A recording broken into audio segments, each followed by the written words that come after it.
Halo teman-teman semua, balik lagi bareng aku Syarif Sapata. Dan kali ini kita berada di Ossininzee, di salah satu danau yang paling indah di Switzerland, guys. Nah, pasti banyak dari teman-teman yang pengen atau punya mimpi bisa suatu saat juga traveling ke Swiss ya. Tapi banyak juga dari teman-teman yang mikir bahwa traveling ke Swiss itu adalah suatu yang mustahil. Nah, di video ini aku bakal ngasih strategi ke kalian gimana caranya kalian bisa merealisasikan mimpi-mimpi kalian ini tanpa harus mengorbankan mimpi-mimpi kalian yang lainnya ya. Yaudah, nggak usah panjang lebar, kita langsung aja ke rumahku dan aku bakal kasih tahu strateginya di situ. Yuk. Oke guys, jadi sebelum aku kasih strateginya, ada satu hal lagi, satu pesan yang aku harus sampaikan juga ke kalian, yaitu jangan memaksakan diri. Kita harus realistis tentunya ya. Jadi walaupun kalian punya keinginan, mimpi untuk bisa ke Swiss, tentunya kita harus melihat realitas yang ada juga gitu kan. Jadi kalau kalian harus misalnya menabung 10 tahun untuk bisa ke Swiss, jangan sampai kalian mengorbankan kehidupan kalian demi untuk bisa ke Swiss selama 10 tahun ini. Jadi tetap nikmati hidup kalian, tetap jalan-jalan, traveling, mungkin yang deket-deket dulu ya, yang di dalam negeri dulu, dan sembari kalian bisa mempersiapkan perjalanan kalian ke Swiss. Oke guys, jadi strategi yang aku pengen kasih ke kalian itu adalah dengan menabung dan berinvestasi di reksadana. Apa itu reksadana? Bakal aku jelasin nanti. Tapi yang pasti, kalau aku mau traveling, misalnya aku mau traveling ke Indonesia ya, itu aku udah biasanya persiapin 1-2 tahun sebelumnya guys. Jadi berapa budget yang bakal aku habiskan selama perjalanan dan apa yang aku bakal habiskan selama di Indonesia. Mau kemana, kira-kira budgetnya berapa. Jangan sampai ketika nanti kita pulang, kita itu malah jadi sengsara. Kita malah kebingungan, aduh uang belanja malah jadi kurang dan segala macam. Jadinya bener-bener kalau kalian mau traveling, persiapin bener-bener secara matang guys, secara finansial. Nah, sebelum kita masuk ke definisi reksadana, aku pengen sedikit jelasin tentang pengetahuan dasar berinvestasi, teman-teman. Jadi yang pertama, aku pengen ngasih tahu sedikit tentang perbedaan antara menabung dan berinvestasi. Jadi, ibaratnya kayak gini, kalau kalian punya uang 2 juta per bulan yang bisa kalian tabung ya, kalian menabung di bank 2 juta per bulan dengan biaya administrasi Rp15.000.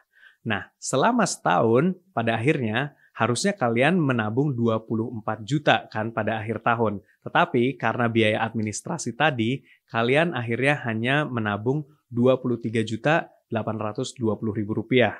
Kenapa? Karena pada setahun itu uang kalian terpotong biaya administrasi sebesar Rp180.000. Jadi bukannya bertambah, uang kalian malah berkurang. Belum lagi kita bicara tentang inflasi, teman-teman. Jadi inflasi ini gampangnya kayak gini.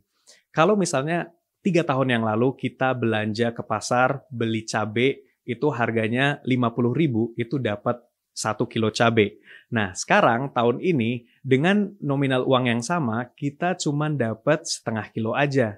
Jadi inflasi itu, dengan adanya inflasi, nominal uang yang sama, kita nggak bisa lagi dapetin jumlah atau kualitas barang yang sama juga guys.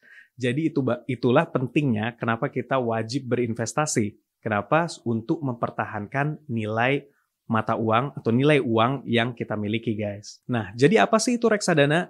Gampangnya kayak gini guys. Nggak semua orang itu punya waktu, tenaga, dan kapasitas untuk menganalisa produk-produk investasi apa yang bagus dan produk investasi apa yang memiliki risiko rendah misalnya ya. Dan sebaliknya ada juga orang-orang yang memang belajar, punya waktu, dan punya pengetahuan untuk melakukan hal itu semua. Namanya manajer investasi guys. Nah, manajer investasi ini bekerja sama dengan institusi keuangan, mereka mengeluarkan produk investasi yang namanya reksadana. Jadi mereka milih nih produk investasi mana, dicampur dengan mana, diramu dengan berbagai macam jenis produk investasi lainnya, sehingga mendapatkan performa dan risiko yang sesuai atau yang diinginkan. Nah, daripada kalian capek-capek mikirin mana saham yang harus kalian beli, karena kalian juga mungkin pengalamannya nggak begitu banyak, lebih baik kalian beli produk ramuan yang udah jadi ini, yang namanya reksadana tadi, dengan profil risiko yang kalian punya gitu kan. Jadi produk reksadana ini kan banyak kan, ada yang berisikonya sekian, ada risikonya yang sekian, disesuaikan dengan profil risiko yang kalian mau gitu ya. Jadi dibandingkan produk investasi lainnya, reksadana ini bisa dibilang karena merupakan produk ramuan, itu adalah produk yang bisa dibilang risikonya lebih rendah dibandingkan dengan produk investasi lainnya, guys.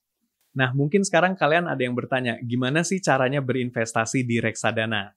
Nah, gampangnya kayak gini, guys. Jadi, aku ada tips nih buat kalian. Ada aplikasi yang bisa memudahkan transaksi jual beli reksadana. Namanya Bibit, guys. Jadi aku bakal tunjukin, sekarang aku udah ada HP-ku dan aku udah nginstal aplikasi Bibit. Jadi kita tinggal buka aja dan aku tentunya udah terregistrasi ya. Nah, enaknya di Bibit ini ada fitur yang namanya Robo Advisor. Jadi basicnya Robo Advisor ini adalah robot yang bisa membantu kalian berinvestasi, guys. Jadi salah satu fiturnya adalah dia bisa mengenali profil risiko berinvestasi kalian gitu kan. Jadi kalian tuh tipe orang yang kayak apa sih dalam berinvestasi? Yuk kita mulai aja yuk. Jadi kita bisa klik mulai, ini kan ketahui profil risiko kamu. Nah sekarang kita ulang tahun kita ya. Kita ulang tahun kita di aku lahir tahun 87. Lalu kita sudah menikah punya anak 1.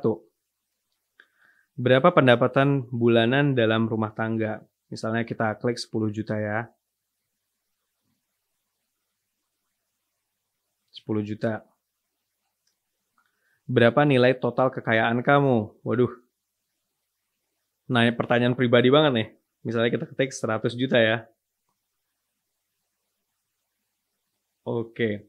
Apakah yang lebih kamu utamakan dalam berinvestasi? Karena aku masih relatif muda, jadi aku milihnya memaksimalkan keuntungan ya. Jika nilai investasi kamu turun 15% dalam sebulan dengan keadaan pasar yang tidak menentu, apa yang akan kamu lakukan? Aku biasanya entah kita tunggu atau beli lagi, tapi 15% kita bisa beli lagi sih. Jadi lebih rendah, lebih murah dong ya. Nah, dari pertanyaan yang udah aku jawab tadi, kita bisa lihat dapat profilku itu agresif, guys. Jadi aku termasuknya orang yang memang bisa ngambil risiko dalam berinvestasi. Nah, dari profil ini kita bisa lihat ramuannya seperti apa sih dalam ketika kita membeli reksadana ya. Jadi jenis reksadana yang direkomendasikan itu 10% di pasar uang, 24% di obligasi, dan 66% di saham. Nah, kayak gitu. Jadi mudah kan? Jadi kalian bisa langsung mengenali karakter berinvestasi kalian hanya dengan menjawab 6 pertanyaan aja, guys. Nah, yang nggak kalah pentingnya juga, guys, karena sekarang lagi marak-maraknya yang namanya investasi bodong ya. Jadi aplikasi Bibit ini juga sudah diawasi oleh OJK dan juga sudah terdaftar di APRD. Jadi keamanannya terjamin. Jadi kalian nggak usah takut untuk berinvestasi di aplikasi Bibit ini. Nah, sekarang kita bakal simulasiin berapa dana yang dibutuhkan supaya kalian bisa tahun depan bisa jalan-jalan ke Swiss ya. Nah, untuk bisa ke Swiss itu kan dana yang dibutuhkan kurang lebih dari perhitunganku ya, sekitar 50 juta rupiah.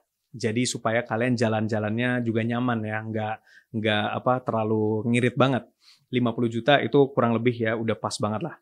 Nah, untuk bisa ke Swiss dengan dana segitu, seandainya kalian mau berangkatnya tahun depan, kalian kurang lebih, aku udah ada catatannya ini, kurang lebih harus nabung per bulannya sekitar Rp4.166.000. Nah, masalahnya kalau kalian menabung di bank uang tadi, itu dengan biaya administrasi Rp15.000, itu di akhir tahun uang yang kalian dapatkan itu bukan 50 juta seperti yang kita butuhkan, melainkan hanya Rp49.820.000 aja. Karena 180.000-nya adalah biaya administrasi, yang seperti yang udah aku jelasin di awal tadi ya. Seandainya kita berinvestasi, maka kita buka lagi aplikasi Bibit. Misalnya kita tanpa modal awal ya. Dan kita tadi bilang berapa? Rp4.166.000. Nah, tadi kan profilku itu adalah agresif ya guys ya. Nah, kalau kita bisa lihat di sini, jadi seandainya, oke kita turunin, kita cuman butuh 1 tahun aja ya. Misalnya kalian mau 1 tahun. Setelah 1 tahun, kalau kalian investasiin sebesar Rp4.166.000, kalian bakal mendapatkan kurang lebih 51,9 juta sampai dengan 54,5 juta rupiah, guys. Sedangkan kalau kalian nabung biasa aja, uang kalian tetap 50 juta, 50,4 juta, ini belum dipotong biaya administrasi seperti hitungan kita tadi ya. Jadi bisa kalian lihat dengan berinvestasi di reksadana, itu kalian bisa mempertahankan nilai uang kalian dan bahkan kalian bisa mendapatkan keuntungan gitu kan. Ini cuman setahun ya. Kalau kalian mungkin perginya 24 juta, tahun 2024 misalnya, itu kalian berarti nabung bulanannya nggak perlu lagi 4,6 juta, 4,2 juta, tapi misalnya 2 juta ya. Kita bilang, oke, realistisnya ini kita pengen bandingin nggak beberapa level ekonomi masyarakat gitu kan. Jadi misalnya kalian cuma bisa nabung 1,5 juta misalnya. 1,5 juta, kita lihat ya, berapa yang kalian butuhkan untuk bisa dapetin 50 juta guys. Nah, ini deh, 60 juta, bahkan lebih sedikit ya, bahkan lebih bagus. Jadi tahun 2025 aja, kalau kalian menabung 1,5 juta sebulannya, itu kalian udah bisa dapetin nominal yang bahkan lebih banyak dibandingkan yang dibutuhkan untuk ke Swiss gitu kan. Jadi ini 60 juta sampai 70 juta gitu guys. Jadi sebenarnya dengan dana sekian, itu kalian juga udah bisa secara realistis kalian bisa ke Swiss dalam waktu yang nggak muluk-muluk gitu ya. Jadi terbukti kan sebenarnya mimpi ke Swiss itu bukan hal yang mustahil. Mungkin bukan buat semua orang ya, tapi buat kupikir dengan jumlah segitu ya juga tidak realistis ya. Jadi bisa dibilang cukup realistis lah ya dengan ekonomi Indonesia yang seperti saat ini. Nah, itulah sebabnya guys, kenapa aku suka berinvestasi di reksadana. Dan apalagi dengan menggunakan aplikasi Bibit ini, transaksinya juga jauh lebih mudah ya. Dan buat kalian yang mungkin masih mikir-mikir, baru pengen mencoba, dan belum berani untuk menginvestasikan dana yang besar, jangan takut, kalian bisa memulai dengan nominal 100.000 aja guys. Jadi nggak ada alasan buat kalian untuk nggak nyobain ya. Karena dengan nominal yang kecil aja kalian udah bisa nyobain berinvestasi di reksadana. Jadi cara mendaftar aplikasi Bibit ini sebenarnya gampang banget. Jadi kalian tinggal download aplikasinya, terus kalian bisa mulai registrasi ya. Aku tadi udah ngelanjutin beberapa prosesnya, dan tadi aku udah tunjukin ke kalian juga, kalian bisa mengetahui profil risiko kalian, terusnya kalian harus isi data diri kalian, ambil foto, KTP, foto selfie dengan KTP, terus kalian bisa isi data bank kalian, lalu kalian bisa tanda tangan digital. Udah, selesai gitu kan. Semuanya bisa melalui aplikasi Bibit. Selanjutnya, kalian bisa juga melakukan yang namanya auto debit. Jadi buat kalian yang kayak aku misalnya kadang suka lupa ya, kita harus bulan ini kita harus masukin uang lagi buat investasi. Nah, buat kalian yang suka lupa kayak aku, kalian bisa ngaktifin fitur auto debit. Jadi kalian nggak perlu lupa lagi, kalian bisa langsung ngambil uangnya dari GoPay, bayar uangnya melalui GoPay, dan uang kalian bakal langsung ditransfer ke aplikasi Bibit. Jadi nggak bakal kelupaan untuk bisa berinvestasi setiap bulannya secara rutin. Itu tadi strategi atau tips yang aku pengen kasih ke kalian guys, dan semoga tipsnya bermanfaat buat teman-teman. Dan aku harap kalian juga bisa segera nyusul aku jalan-jalan ke Swiss. Dan sebelum video ini aku tutup, aku pengen ngajak sedikit kalian jalan-jalan keliling kota ya. Yuk, ikutin aku yuk. Boden, Kandersteg, Frutigen. Ini apa ya, menurutku bahkan lebih, ya nggak lebih bagus sih, tapi memang punya karakteristik yang beda-beda ya. Jadi ada Grindelwald punya karakteristik sendiri, dan ini juga luar biasa sih.